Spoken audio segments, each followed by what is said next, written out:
சென்னையில் மூர் மார்க்கெட்னு சொன்னாலே நிறைய பேருக்கு முதல்ல ஞாபகம் வர்றது இந்த இடத்துக்கு புத்தகங்கள் நிறைய வாங்கலாம், அதுவும் குறைந்த விலையில வாங்கலாம் அப்படிங்கிறது தான். ஆனால் அதையும் தாண்டி அந்த காலத்தில் மூர் மார்க்கெட் எப்படி இருந்துச்சு தெரியுமா? அங்கே ஒரு பொருள் வாங்கணும்னு நினச்சிட்டு போனால் நம்ம நிறைய பொருள் வாங்கிட்டு வந்துடுவோம். ஏன்னா அந்த அளவுக்கு நிறைய வகையான கடைகள் போட்டிருந்தாங்க.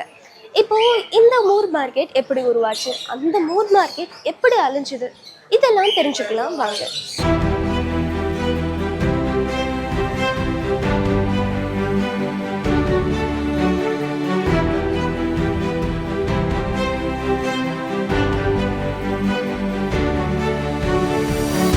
சென்னையில் ஒரு காலத்தில் ஒரு இடத்துக்குள் நுழைந்தால் போதும், புத்தகங்கள் முதல் பழங்கால பொருட்கள் வரை, கிராமபோன் ரெக்கார்டுகள் முதல் செல்ல பிராணிகள் வரை வித்தியாசமான பொருட்கள் எல்லாமே கிடைக்கும்.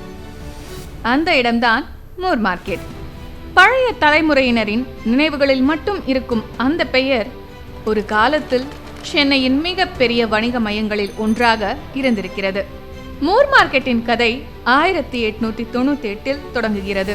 19ஆம் நூற்றாண்டின் இறுதியில் சென்னை நகரம் வேகமாக வளர்ந்து கொண்டிருந்தது.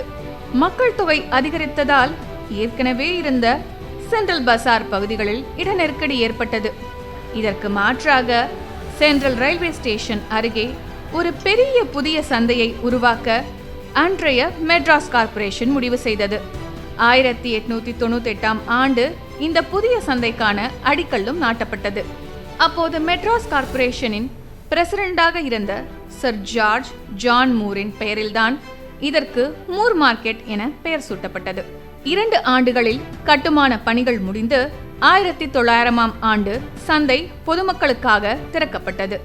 அந்த காலத்திலேயே மூர் மார்க்கெட்டின் கட்டிடம் தனித்துவமானதாக இருந்தது. இந்தோ சராசனிக் கட்டிடக்கலை பாணியில் உருவாக்கப்பட்ட இந்த வளாகம் 4 புறமும் கடைகளும் நடுவில் பெரிய திறந்தவெளி முற்றமும் கொண்ட அமைப்பில் இருந்தது. வளைவுகள், அலங்கார தூண்கள் என அதன் கட்டிட அமைப்பே அந்த காலத்து சென்னையின் முக்கிய அடையாளங்களில் ஒன்றாக மாறியது. ஆனால் மூர் மார்க்கெட்டின் உண்மையான புகழ் அதன் கட்டிடத்தில் இல்லை, அங்கே விற்கப்பட்ட பொருட்களில்தான் இருந்தது. ஆரம்பத்தில் அத்தியாவசிய பொருட்கள் விற்பனை செய்யப்பட்டாலும் காலப்போக்கில் இந்த சந்தை பல்வேறு பொருட்களுக்கான முக்கிய மையமாக மாறியது. பழங்கால பொருட்கள், பழைய நாணயங்கள், கிராமபோன் ரெக்கார்டுகள், துணிகள், காலணிகள் என பல வித்தியாசமான பொருட்கள் இங்கு கிடைத்தன. குறிப்பாக செகண்ட் ஹேண்ட் புத்தக கடைகள் தான் மூர் மார்க்கெட்டின் மிகப்பெரிய அடையாளமாகவே இருந்தன. பள்ளி கல்லூரி மாணவர்கள் பயன்படுத்திய புத்தகங்கள் முதல் அரிய இலக்கிய நூல்கள், பழைய நாவல்கள், காமிக்ஸ் வரை குறைந்த விலையில் கிடைத்ததால் புத்தக பிரியர்களுக்கு மூர் மார்க்கெட் ஒரு முக்கியமான இடமாக மாறியது. அது மட்டுமல்ல, இங்கு செல்ல பிராணிகள் மற்றும் அலங்கார மீன்கள் விற்பனை செய்யப்பட்ட பகுதிகளும் இருந்தன. அதனால் ஒரு பக்கம் புத்தகங்களை தேடிக்கொண்டிருப்பவர்களையும் இன்னொரு பக்கம் வித்தியாசமான செல்ல பிராணிகளை பார்க்க வந்தவர்களையும் ஒரே இடத்தில் பார்க்க முடிந்தது. பல ஆண்டுகள் இப்படியே பரபரப்பாக இயங்கிய மூர் மார்க்கெட்டுக்கு 1985இல் மிகப்பெரிய சோதனை வந்தது. 1985ஆம் ஆண்டு மே 30ஆம் தேதி நள்ளிரவில் ஏற்பட்ட பயங்கர தீ விபத்தில் பழைய மூர் மார்க்கெட் கட்டிடம் பெருமளவில் எரிந்து அழிந்தது. பல ஆண்டுகளாக சென்னையின் வணிக வரலாற்றை சுமந்த அந்த பிரம்மாண்ட கட்டிடம் மீண்டும் திரும்பாத அளவுக்கு அழிந்து போனது. ஆனால் மூர் மார்க்கெட்டின் கதை அத்துடன் முடியவில்லை. தீ விபத்துக்கு பிறகு சென்னை சென்ட்ரல் ரயில்வே ஸ்டேஷனின் விரிவாக்கம் மற்றும் சபர்பன் ரயில்வே வசதிகளுக்காக அந்த பகுதி பயன்படுத்தப்பட்டது. அதே நேரத்தில் பாதிக்கப்பட்ட வியாபாரிகளுக்கு மாற்று இடமாக அருகிலுள்ள லிலிபாண்ட் பகுதியில் புதிய வணிக வளாகம் உருவாக்கப்பட்டது. இதுதான் புதிய மூர் மார்க்கெட் காம்ப்ளெக்ஸ்.